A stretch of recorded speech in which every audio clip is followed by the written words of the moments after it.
This episode is brought to you by Roni Rent, your go-to source for premium event rentals, and Real Home Lending LLC, NMLS number 2049205, your trusted partner for all your mortgage needs.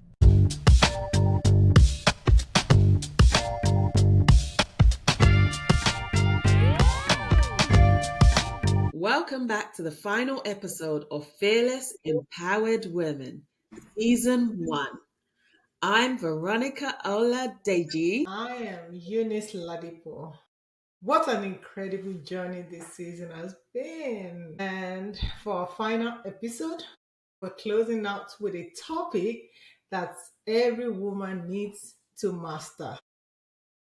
For this one, you don't even have to be in business to consider this very important.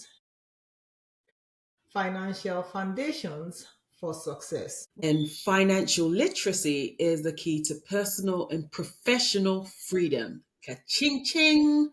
Yeah. Today we're talking about budgeting, investing, and how to build wealth as a woman entrepreneur, how to build lasting wealth as women entrepreneurs. Amazing.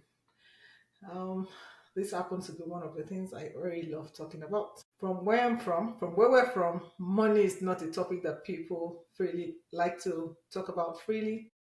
I happen to really love to talk money because I think it's an important part of our living, whether we acknowledge it or not.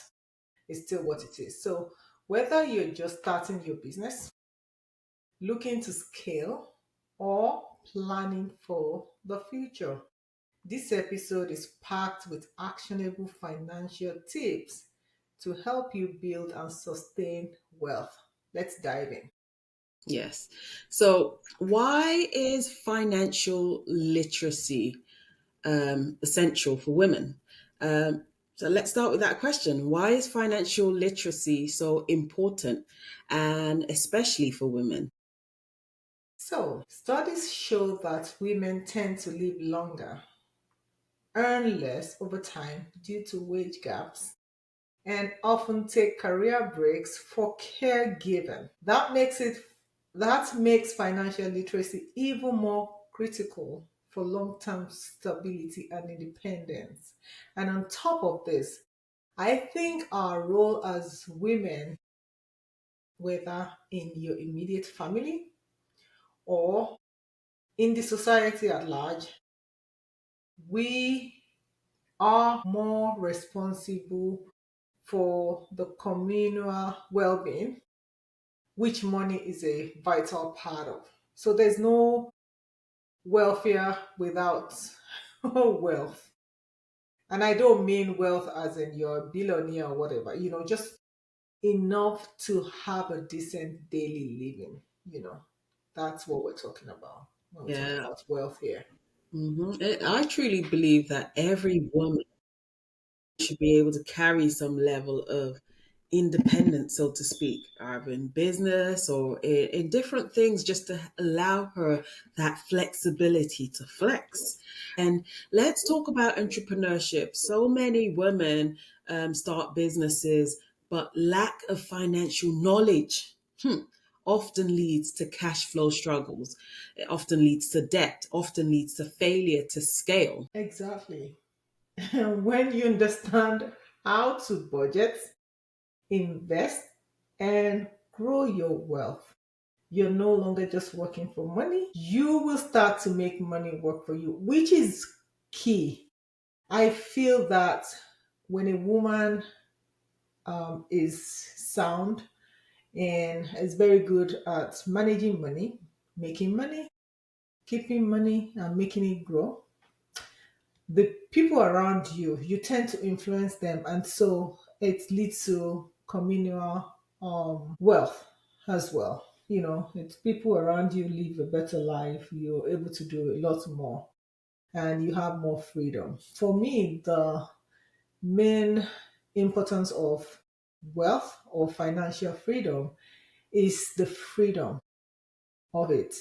Like not having to exchange your time for money is vital. Nobody wants to live this life and end up spending all of it exchanging your time for money. Like you don't show up, you don't get paid, and you can't feed.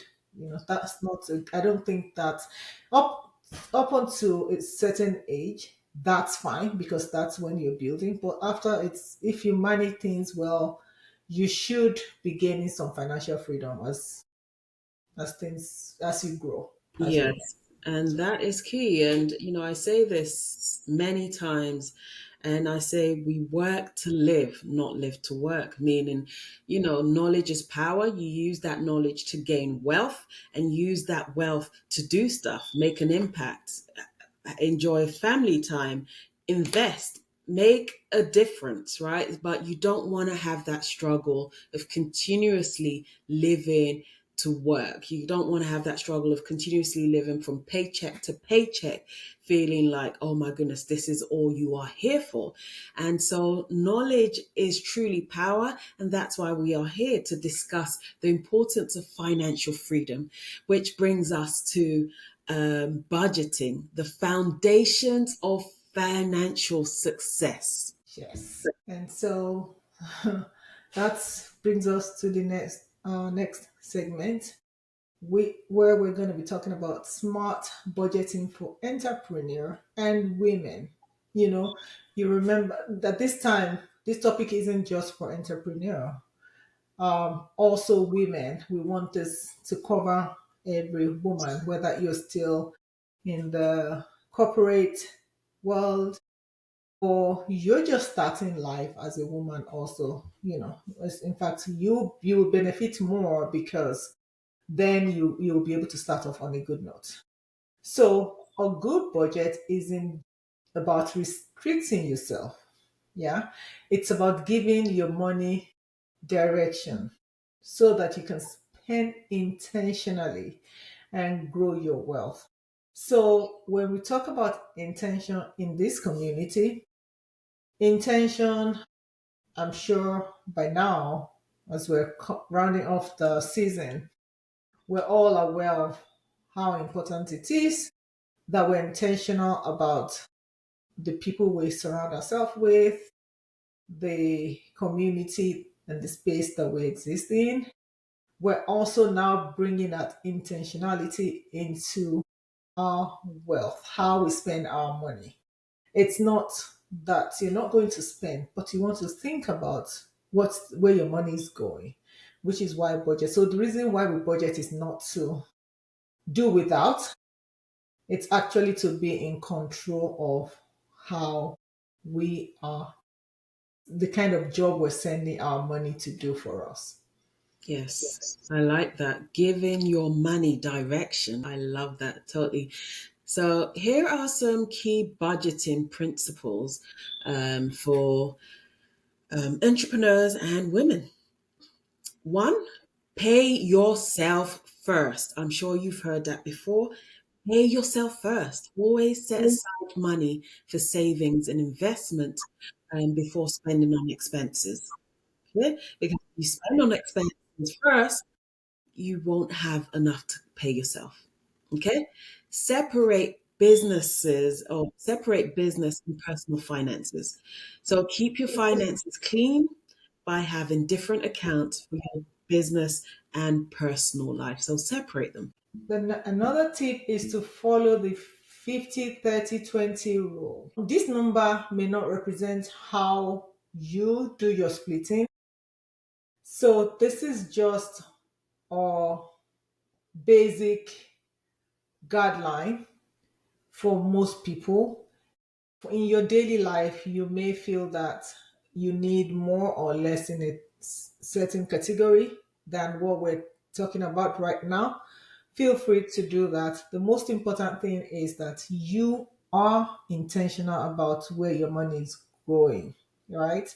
So we for the 50-30 rule, we have three buckets. With the first bucket is for your needs. Essentials, yes. You have to pay your rent because you don't want to be homeless, right? So in these 50%, things like food, um, housing, maybe basic clothing that you need to for your work or business, or to just move about. 30% for your wants.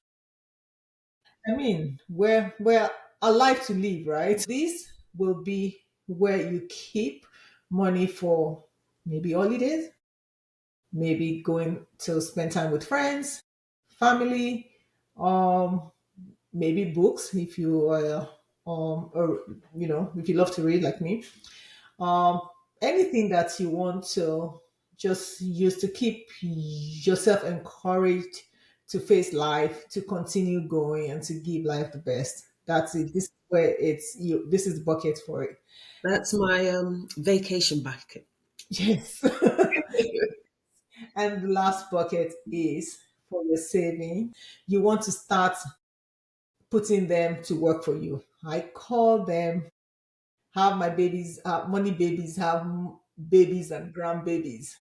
So, Money babies have babies and yes, grandbabies. money babies will have money babies for you. This is where you want to put it. It would take some time for this segment, especially wants and savings, to go to a point where you can start to use them. That's fine. That should encourage you to keep going, seeing that, okay, it looks like my wants bucket is actually getting to a point where I can maybe go on vacation to London with Veronica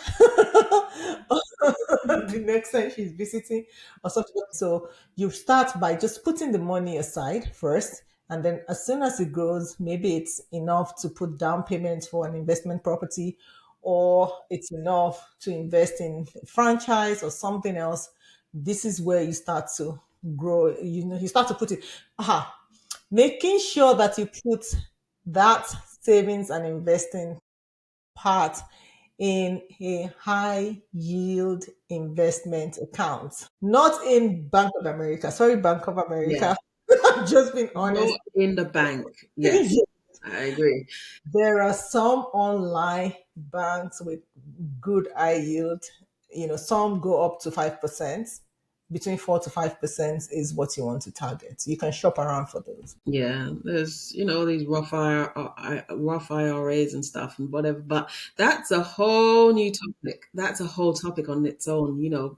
Working on investment opportunities, but definitely don't just leave your money in the bank account. Find ways to invest it that will yield and will grow many babies, as Eunice just says, many babies and grandbabies, and it will basically work for you, right? And with the credit card scenario, if you have plenty of credit cards and you're trying to overcome that, I say just lock them, lock those credit cards and get those debts cleared, and so that you can get back to growing and investing and building. So using budgeting tools, apps like Mint, YNAB, or QuickBooks help track spending and income efficiently. I recommend just spreadsheets. There are so many free templates out there, because we're talking about saving your money. The first step is look for free. So, Great idea. You always have to plan for a rainy day and set aside at least 3 to 6 months of expenses as a safety net. Okay, it will help you because there will always be a rainy day. It will always rain at some point. So just set aside at least 3 to 6 months worth of expenses as a safety net to help you. that's good advice. And if you're running a business, having a profit first mindset ensures that you build financial stability before reinvesting every dollar back into the business. Profit first.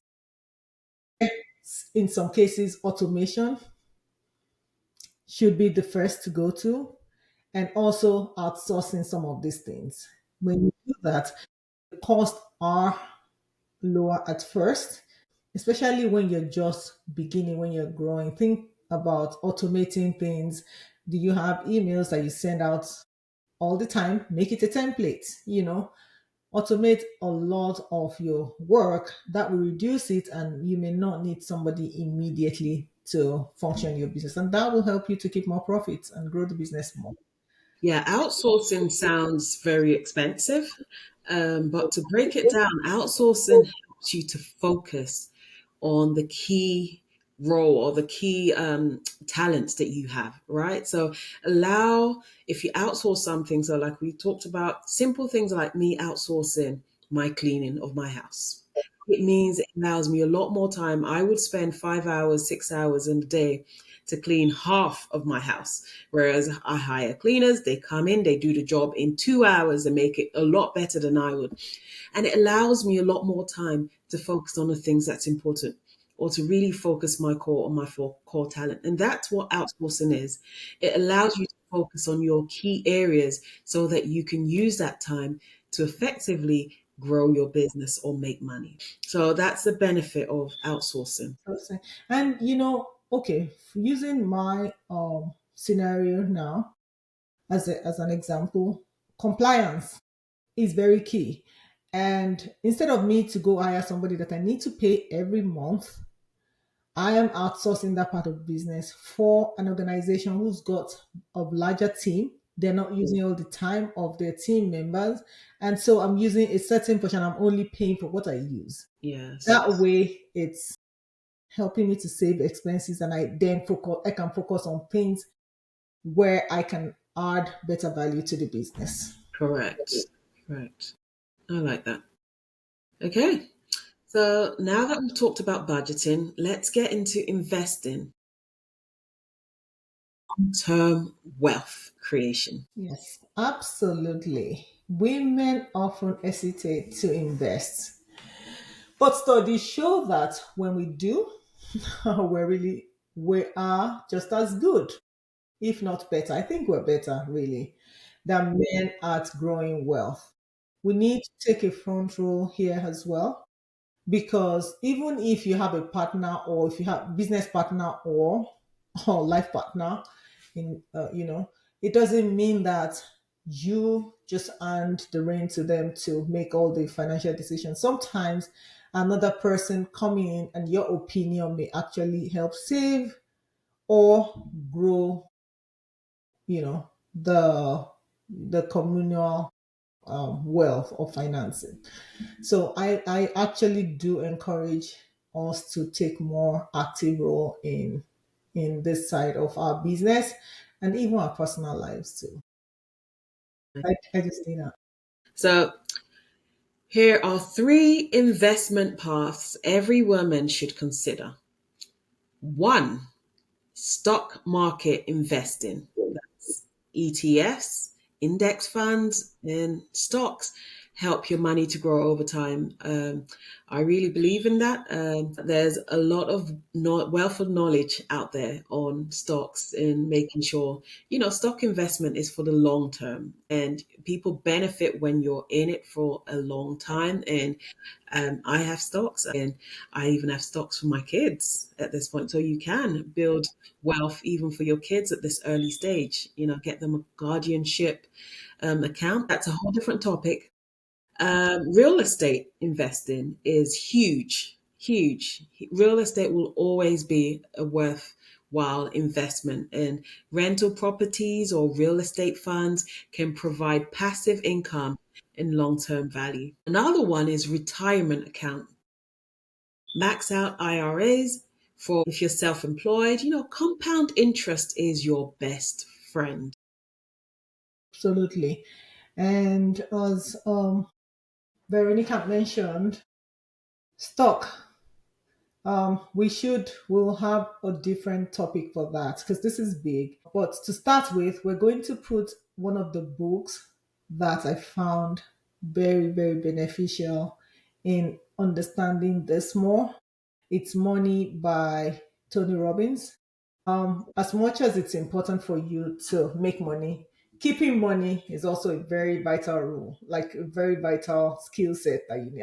And they're different skill sets. Like you see some people that are really good at making money but not good at keeping it. So studying both of them and trying to get better at both of them is really, really important. So if you're just getting started, picking stock shouldn't be where to start. There are specific stocks that are designed to cover the entire market. Yes. They are always the best place to start because it's hard to lose, even in any kind of market, to lose with those. We're not we're not financial advisors. Let's just put that out Nope. here. Nope. We're just sharing our knowledge and the things that we do in our personal life. So please check with your financial advisors, your CPAs, and your lawyers. Good point. Put that out there. So the earlier you start, the better.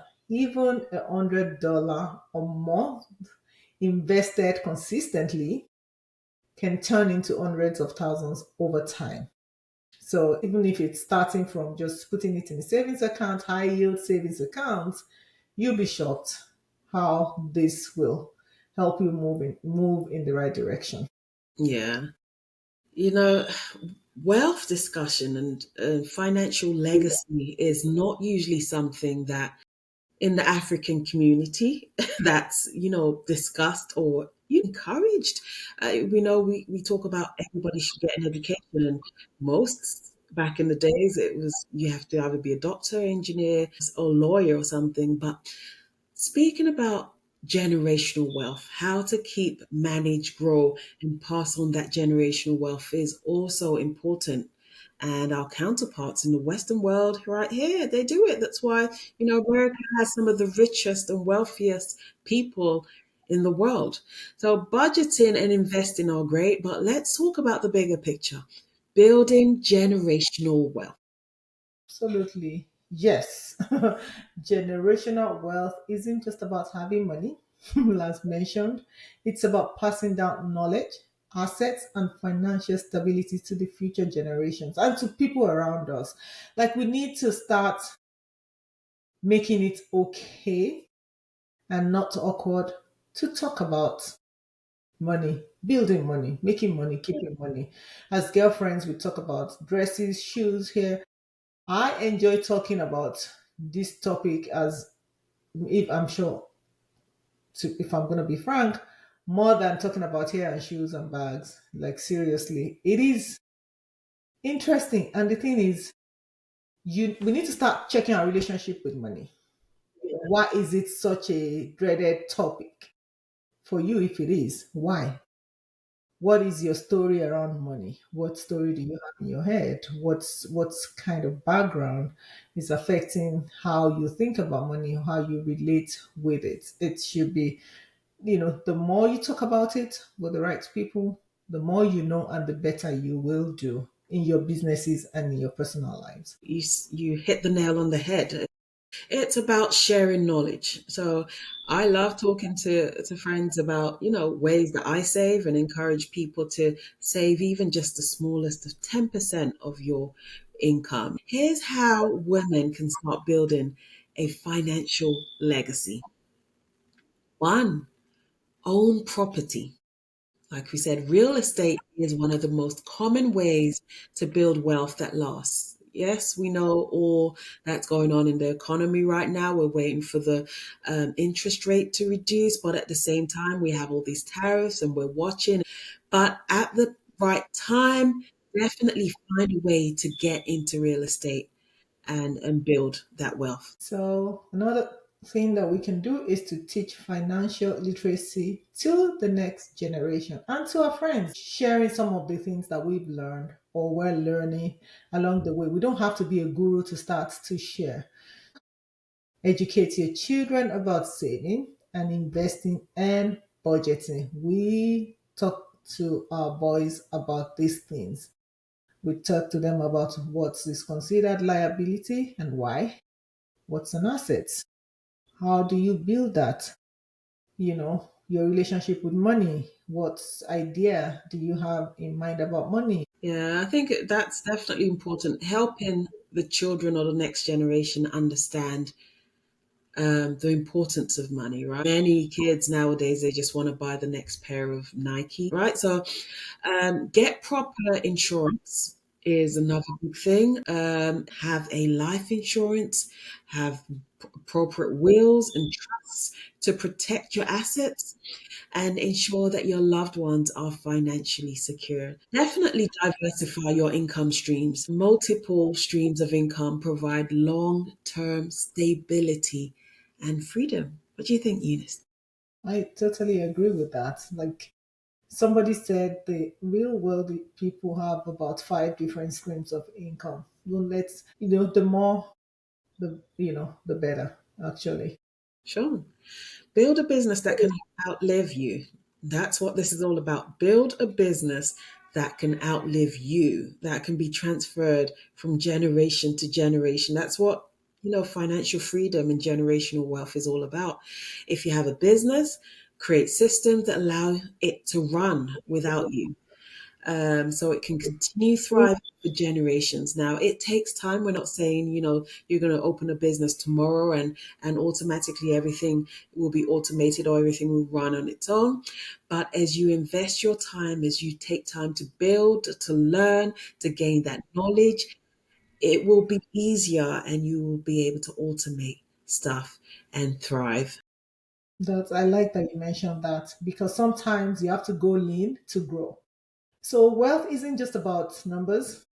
It's about freedom, security, and impact. When I wake up every day and I'm grinding, I know why. Because I know there's an end in sight. I'm going to stop exchanging my time for money someday. For me, that is the definition of wealth. It's going to be different for everybody. Some people is just having this or that. For me, it's being able to never have to exchange my time for money. My time becomes mine. I use it as I want, and my lifestyle doesn't suffer for it. That's for me, is the definition of wealth. That is freedom, my friend. Freedom, financial freedom. So before we wrap up our last episode of this season, let's highlight the key takeaways from today's episode. Right. So we talked about financial literacy. It's non-negotiable, ladies. Every woman needs to understand budgeting. And like we said, doesn't mean to do without. It just means being intentional about where your money goes. Investing and wealth building are also very important. Yes, and if you don't know where to start, Google. Find a book. There's so many books. We talked about so many books in the past in our one of our episodes. Find a book that resonates, that explains these different financial segments that we talked about. The library is a great place to start. Budgeting isn't about restrictions, it's about directing your money intentionally toward. Absolutely. And investing is a must. Start early, stay consistent, and let your money work for you. That is very important. Indeed. Building wealth is about legacy. It's about focusing lasting financial security for yourself and future generations. I love that. Financial freedom equals life freedom. You can choose to live just like you want. The better you are at managing your money, the more control you will have over your life eventually. Amen. Amen to that, indeed. And our challenge for you this week is to commit to one financial goal, whether it's creating a budget, opening an investment account, or saving more. We want you to take actions today. Today, yes. Okay. So that's a wrap for season one of Fearless Empowered Women. We want to thank you for everyone who has joined us on this journey. We want to thank you for tuning in for all 11 episodes. Your growth, your empowerment, and success means everything to us. We've enjoyed discussing these important topics with you and hope you've taken some points away. Right. And we hope This season has inspired you to chase your dreams, build your business, and prioritize your well being. Also, remember your financial power is your freedom. Yes. If you've enjoyed this series, subscribe, leave a review, and share it with another woman ready to step into her power. And let's stay connected. Tag us on social media, hashtag Fearless Empowered Women, and share your biggest financial goal.